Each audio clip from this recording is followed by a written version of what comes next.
Hello and welcome back to Spiritually Connected. I'm your host, Tanya Lee. We have the wonderful Joy Sagar on today. Joy was born, raised, and formally educated in India.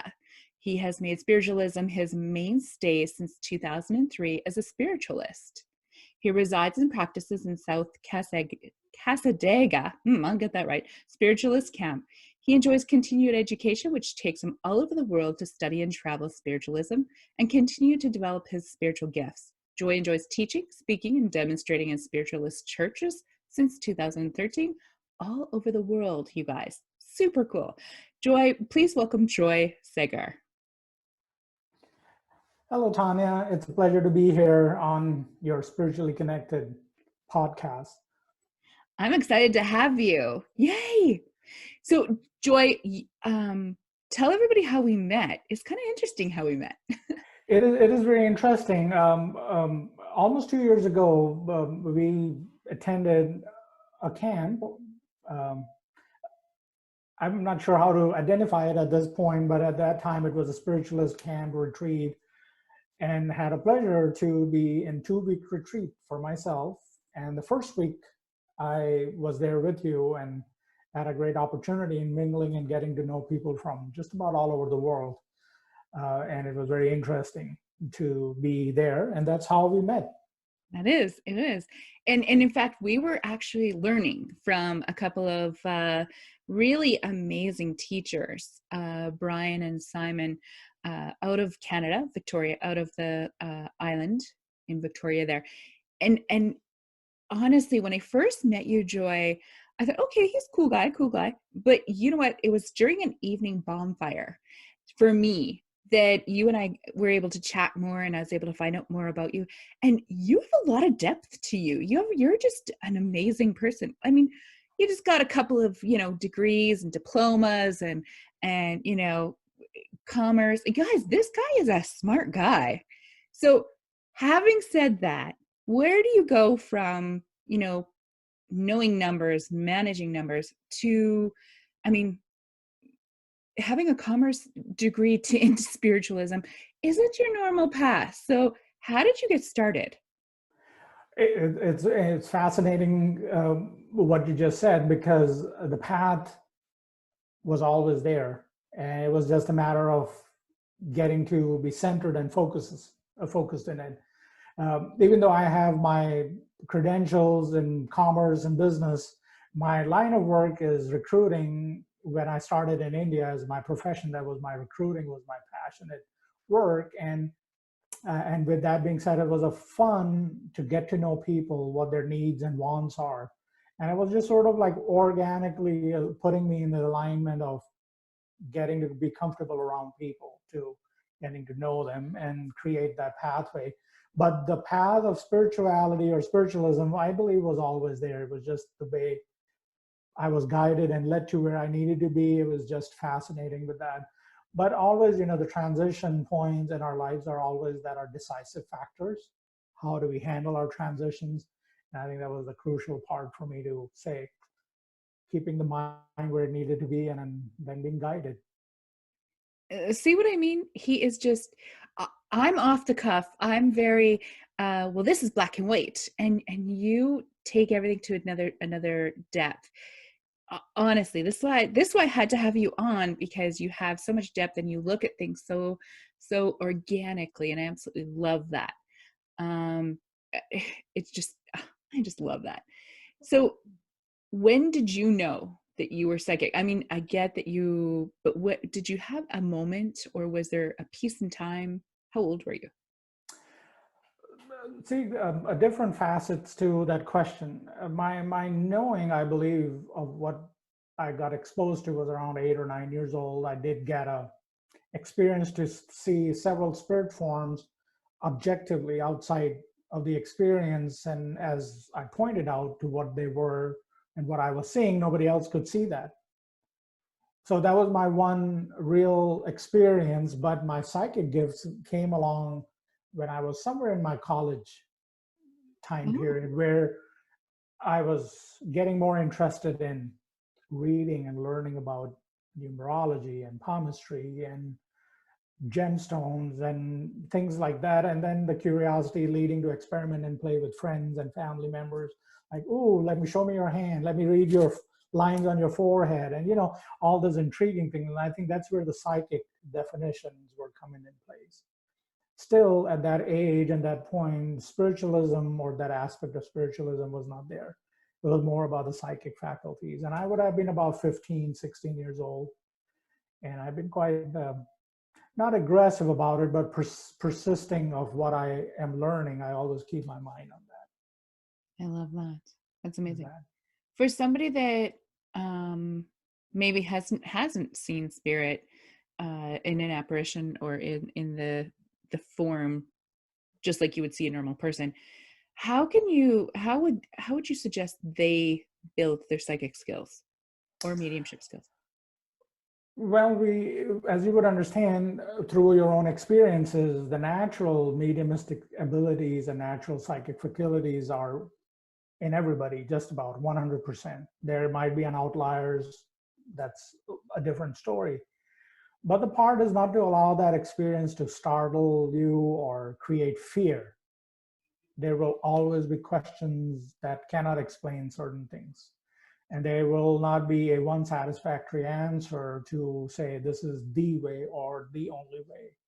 So that openness or willingness to ask the same question with different people, with different experiences, is where you can, connect your own jigsaw puzzle and what you had experienced just now. At that time, there was nobody to tell me or vouch or validate what I saw was real or not. The blessing was nobody told me that I was losing my mind. I was just told to go in the other room and play, and that was the end of it. So there was not a setback or disappointment of like, oh, something's wrong with Joy or something's wrong. So he's seeing extraordinarily. But to develop that gift is not to be fearful of that experience, but maybe use it as a stepping stone of curiosities, like, can I see this again, or can it happen again for me? And to use that point of experience to, build on that. Everything is a build, it's a muscle. You have to strengthen it over a period of time. I like how you said, so I like the jigsaw aspect. That's really good. And as well as it is a muscle. You're 100% right. And it goes with anything. If you want to develop it, make it really good, you do have to practice it. We Absolutely. have to practice it. Yes. Yeah, I like that. That's really good. So you spoke about, so you were born in India, right? Correct. Okay. And so how long were you in India for before you came? So you're currently in the States, in Florida. Mm-hmm. But how long before you came to Florida? I arrived in USA in 2003, and I've been in the USA since then. And so I was in India for 30 years, where I got all my schooling and education, and a big part of my life was there. But I've been in the US since 2003 and continuing to be here very happily. Yeah, I get it. Got it. For now, you had mentioned, excuse me, you had mentioned about, actually you didn't, let me back up. I'm curious about, you do Indian astrology. Is that different than, so I've never heard it coined that way. I enjoy astrology as well. I'm not fully immersed into it, but I do, I mean, lots of us know quite a bit about astrology. Is there a difference between Indian astrology and, I don't know, Western astrology? Is there a difference between those? There is, in a way, and to help you understand, my training in astrology was very sort of unique in its own way. I got to study one-on-one with my mentor, my teacher, who's in spirit today, and it was all transference of his knowledge to me. And how I differentiate that, what I consider as Indian astrology versus any other astrology, because even if you think in India, there are different modalities of astrology are there. Within the India itself, it's not just one thing. So we have Northern astrology, we have Southern astrology, then we have 3 different ways of drawing up the chart and calculations is there. So if we use the astronomy or astronomical mathematical measurements, I think they are very close to each other no matter where we go. But how we get to interpret that, and how we get to see the transitional points of planets. That's different. Now, the big part, what Indian astrology, now that's where the big difference is considered as in the remedial part of it. You know, if you read a natal chart or if you read a transitional chart, you can say where life will be for its entirety or where life is moving in today's time period. But there are problems. There, not everything is set in as a bed of roses. Not everything is fine and dandy. You know, there are challenges. And within the 12 houses and the 9 and 12 planets of how you would choose to read upon it, you would know not every planet is strong. They don't carry the same depth of degree and they have their own journey, etc. So the Indian astrology holds a lot of value in remedies. And the remedial part is how to balance out your chart. See, I love this. I love this. I want to keep going. so that's the part that for me separates that. So when I get to see a chart or work on a chart, if I am identifying a weak house or a weak planet, the training that comes into handy, or that learning or knowing comes into handy, is to find out how to balance it out. How to say, you know, if you're about to go into a 7-month cycle of really completely chaos, how do you bounce from it or even it out so that you don't feel that much impact from it? So that's a big part of the focus is there. So traditionally, when you go to an astrologer in India, just about any modality, they would know how to offset your chart or strengthen your chart. So if you are good at something, how do you even amplify that part in your life so that it becomes your focus, your mainstay there? So there's a different way of approaching that, which I found in Western astrology, it is talked about, but it's not very thoroughly practiced. And, you know, there could be so many ways to say why that is, but that is a big part of that. So in India, you know, you start a business, you get married, you're having a baby, or buying a dog or a cow or whatever, you go into astrology for just about anything that you want. So there is some superstition or some dogma is there, but in a very organic way, the astrology that I feel separates from anything else is the remedial side of it. Got it.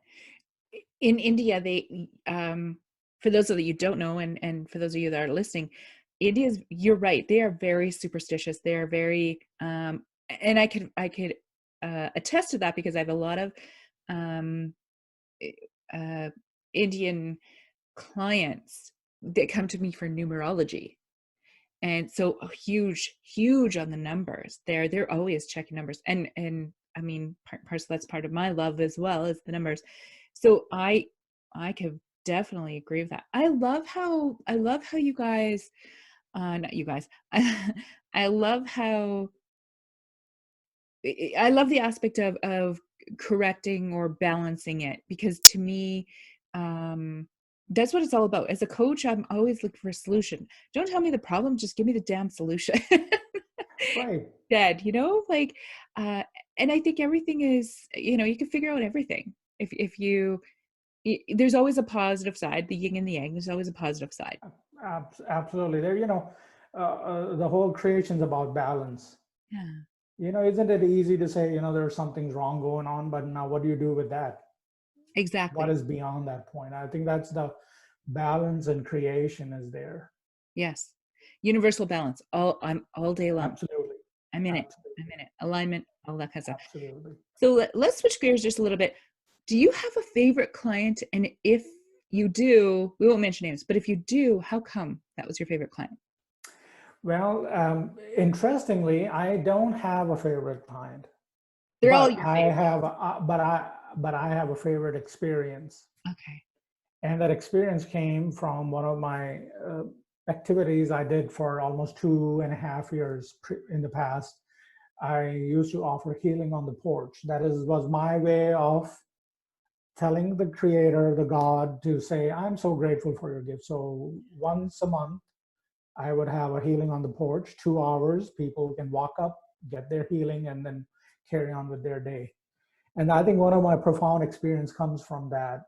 A spirit body took over the healing experience for that session, and I had to not only step out of my physical body, I had to step out in my spirit body as well.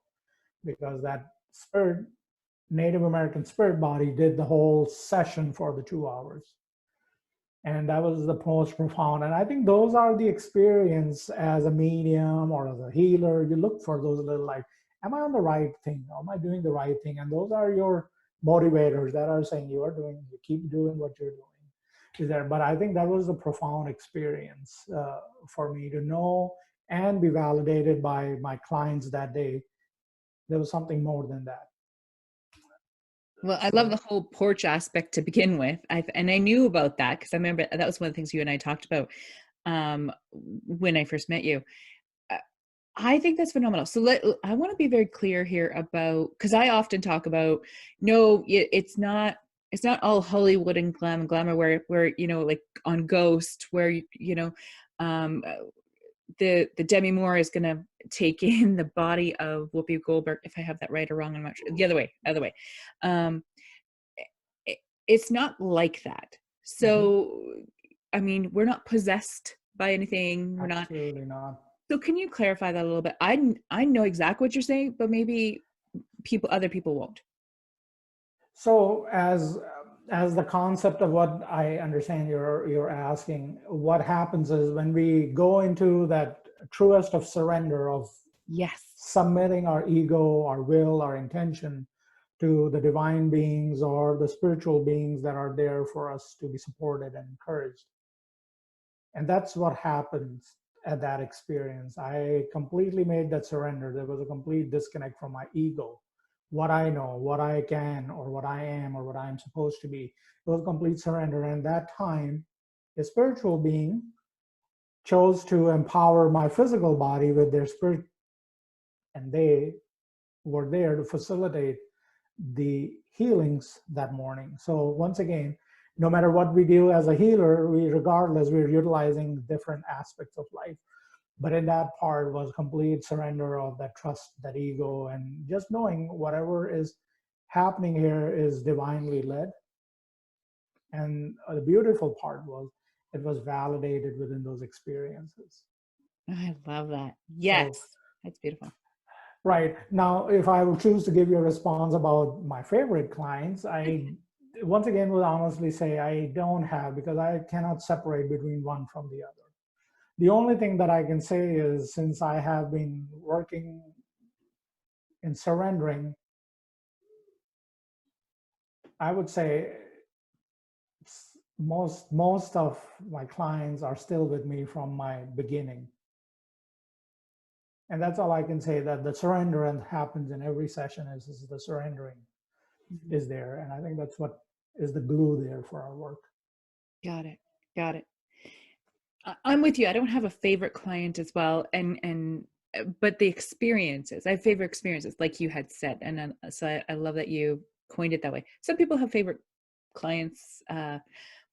It just stands to the testament of wanting to be in your presence that you have longevity with your clients. So Absolutely. Well, funny enough, I had a couple of sessions this morning before our podcast, and if you understand, what we're all about as mediums or as psychics. So there's this grandfather that came through and said, "I'm enjoying this porch." Aww. And the instant validation was, I just bought the house last couple of weeks ago, and I have a porch on this house. And the similar experiences of, to be able to travel and do some remote viewing traveling in our work or different time and space is there. That's a fascinating part. That's where all the stories come to life. I wanted to get into that because you and I both do that. And so, okay, I just go all over the place here. It was another part of our conversation that fascinated about you is you have studied remote viewing. You have, like you and I both have, in different areas, different teachers, all that kind of stuff. But it was fascinating that when you're in a class, in a remote viewing class, all the other people around you are doing the same thing you are. Some are good at it, some are not good at it. You're good at it, you're not good at it. But to have somebody else outside, because I've met hundreds of thousands of people and not a lot of them have the same experience as me. uh, I love to astro travel. I'm in it 100%. I love remote viewing. I'm really good at it. Um, to toot my own horn, I guess. Same with you. You like you owned it. You love it. So can you talk more about it? Like, what's your experience? Oh, absolutely. And I think that would be interesting to separate it very gently with something would get mixed in there. So as we go into our mediumistic journey of our work, which is very closely connected with the psychic journey of the world. So when we get to travel about our ancestors, our deceased parents, grandparents, relatives, friends, etc., then it becomes a traveling clairvoyance because you are going and traveling into the clairvoyance of that experience, a shared memory. Like picking up instances about this example that we just shared about the porch, or being at a fair with somebody, buying a corn dog, or having to, win small gifts, etc. Now that's a traveling clairvoyance. And since I am so passionate about that aspect of my experiences, when it comes to psychic work, that traveling clairvoyance is still where it needs to be, but it then transmutes into uh, the remote viewing aspects. Because if you understand the technicality of remote viewing, it's by definition is you're viewing remotely of something present time in present frequency, just at a different location, different coordinates. So it doesn't come from past, it has to be relevant and today is there. So when the psychic detectives go into their traveling remote viewing, they are going into the past, wanting to piece things together. So it's quote unquote as traveling clairvoyants. They're using their clairvoyant abilities to travel in time to help. But if we are talking about what's going to happen in the future or what's happening now, then we are essentially doing remote viewing for the present time. So remote viewing for me, as I've teach and learned, is happening in this time.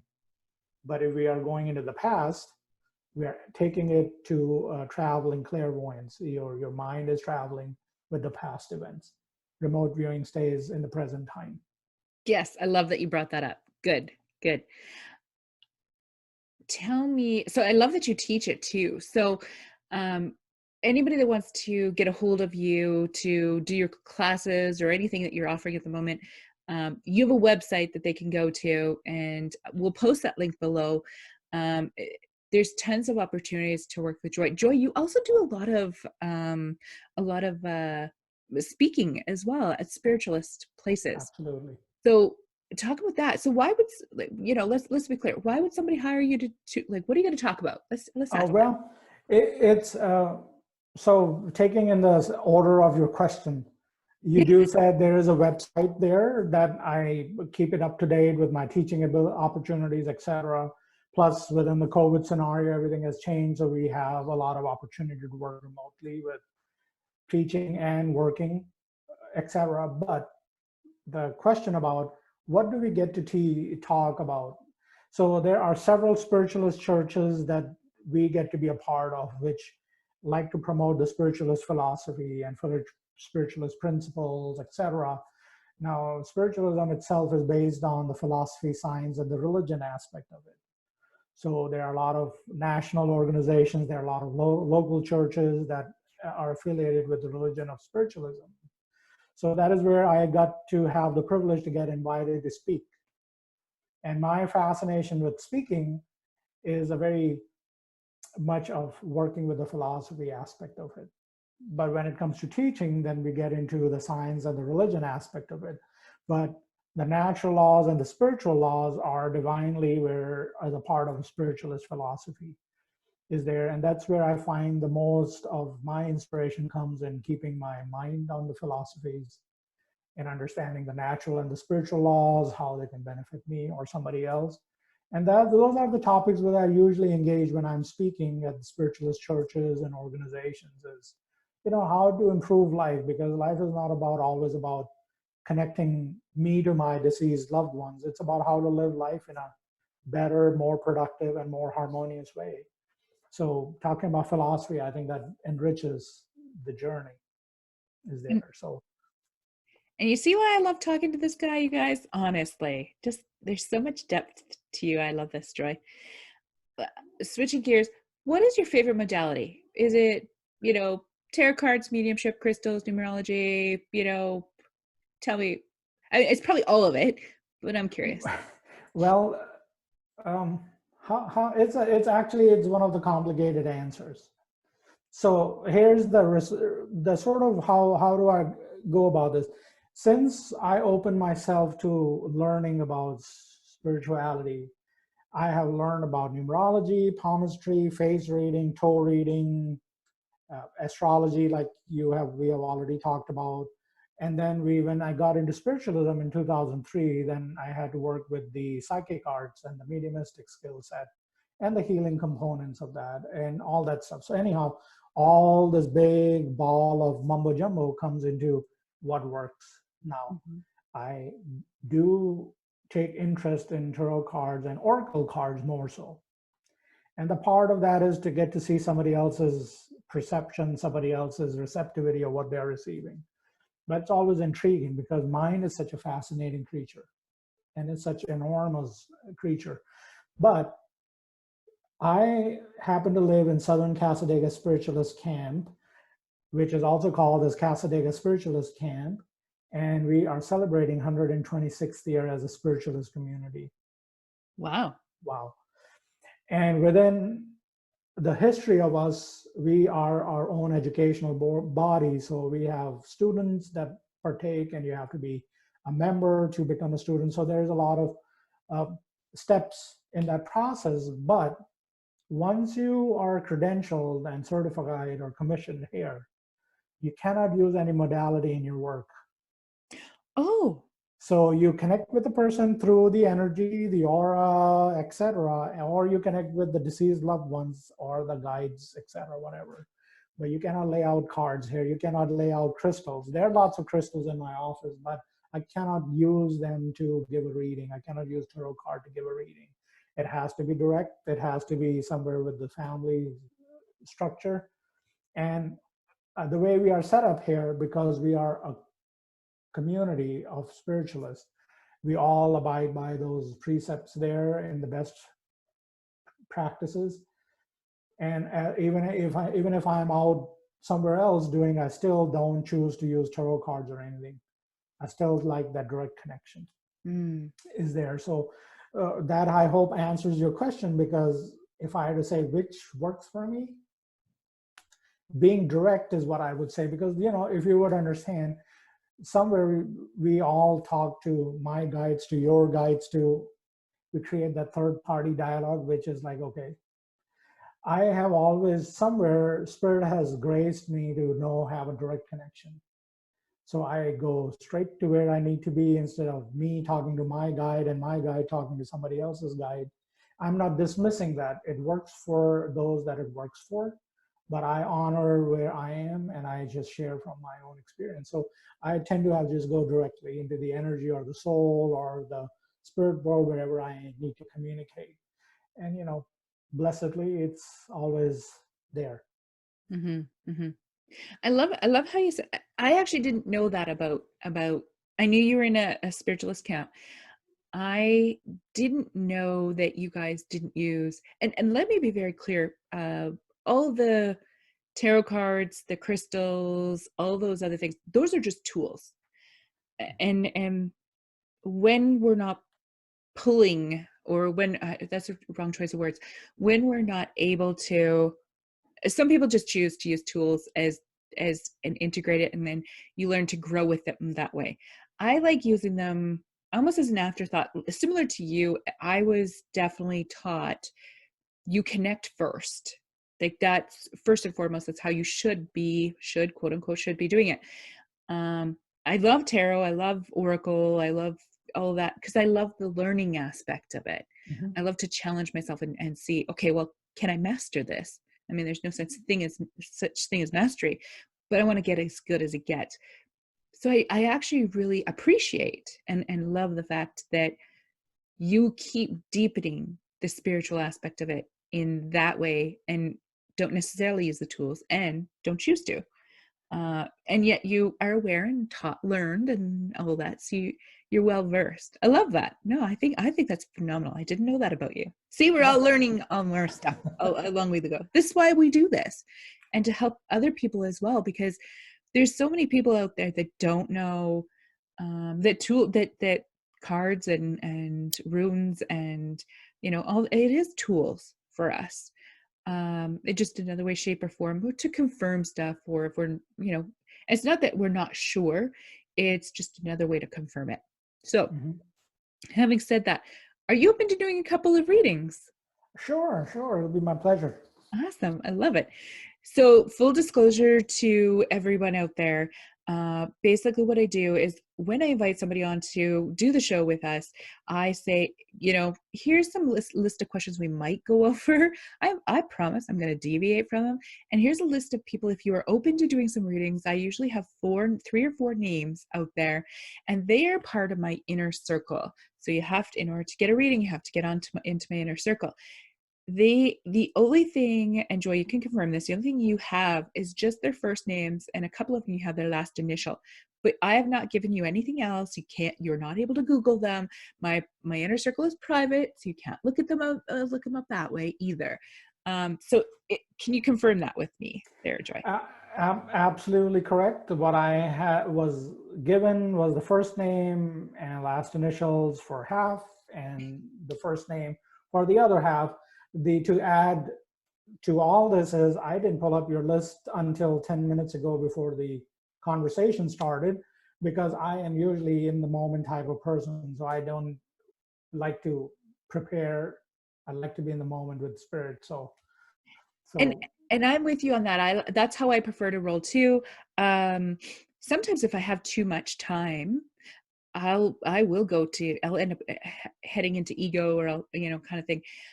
This why I love doing this way, off the cuff. It is what off the cuff, what you get, like absolutely. I think what you're mentioning is the monkey mind.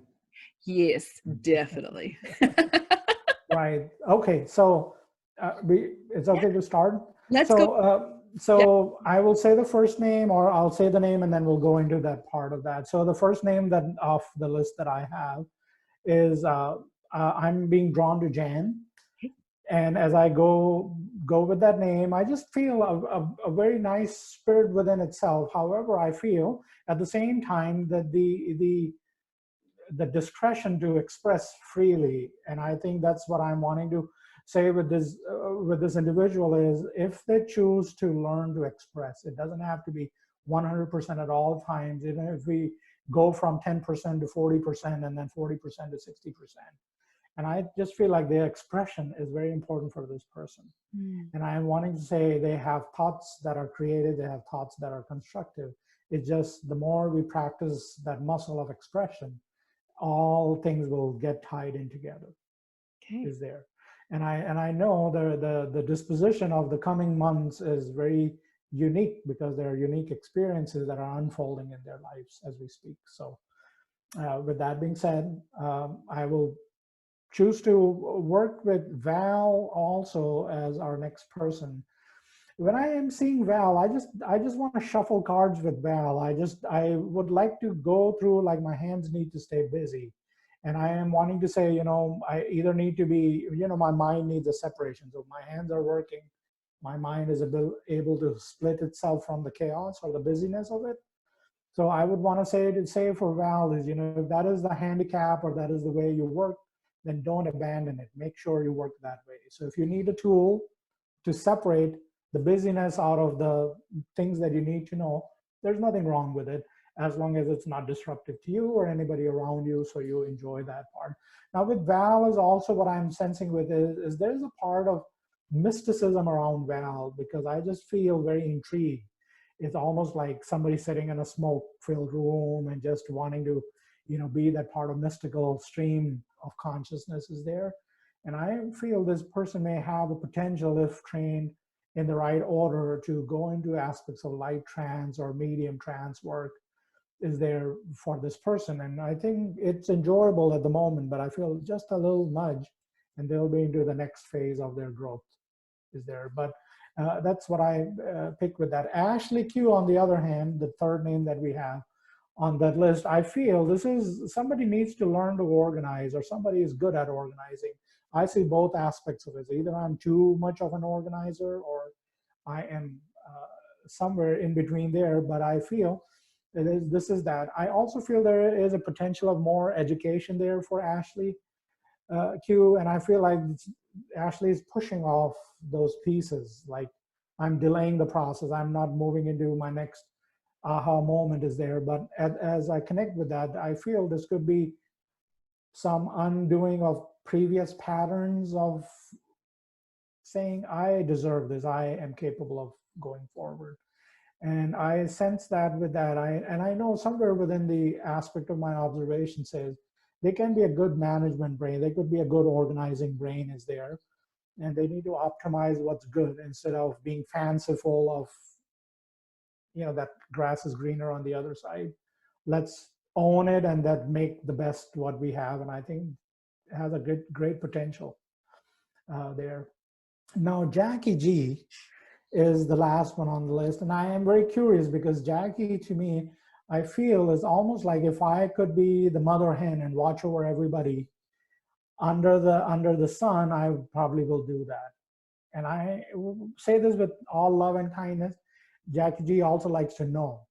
I feel Jackie would not be somebody who cannot stay without knowing what's coming or what's happening. I need to know. I have this nagging feeling of need to know is there now. That takes away a lot of time and resources that spirit people are providing for Jackie. Because I feel Jackie does have a good heart and a good kind way of approaching things.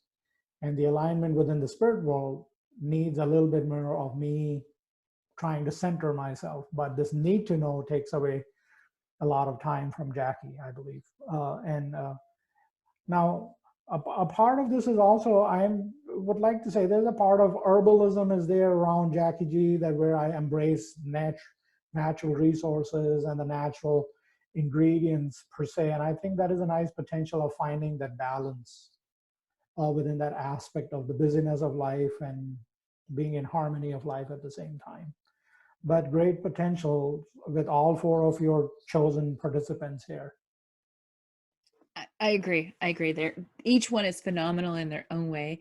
You hit the head on like almost all of them, or all of them really. Yeah, and each where they're going, what they're doing, what they're. And as we go in, and as we do this more, I will be able to validate these more once they get to hear the podcast. They'll be able to validate more for you. Oh, fantastic! Yeah, which is really cool. All right, you know what? I'm gonna have to bring you back on the show because I want to do much more in depth, and we'll go even deeper. But it's a great way for people to get to know you, start to get to know you, Joy. So, how can, if somebody wants a reading from you, somebody wants to book you for speaking, how do they get a hold of you? The first and foremost is to visit my website, www.joyofcasadega.com. And under the events page, there's usually the list of events that I'm doing is already listed for the upcoming months. If you are wanting to reach out for any speaking engagement or reading, my phone number, my email is all there, and that's the way to get hold of me. Perfect. I am embracing all the modern technologies. The texting works just greatly, short and snappy. And that could be an icebreaker to whatever the need is. I love that. Good. Yeah. And we'll post your details below as well, so everybody has it. Joy, thank you so much for being on. It's been my pleasure to have you, and I'm so excited to be able to chat with you and learn more about you. Yes, thank you. It was my pleasure as well, and it was a wonderful way to stay connected and spiritually connected. So thanks for inviting me over. It was a pleasure. Good. I'm glad.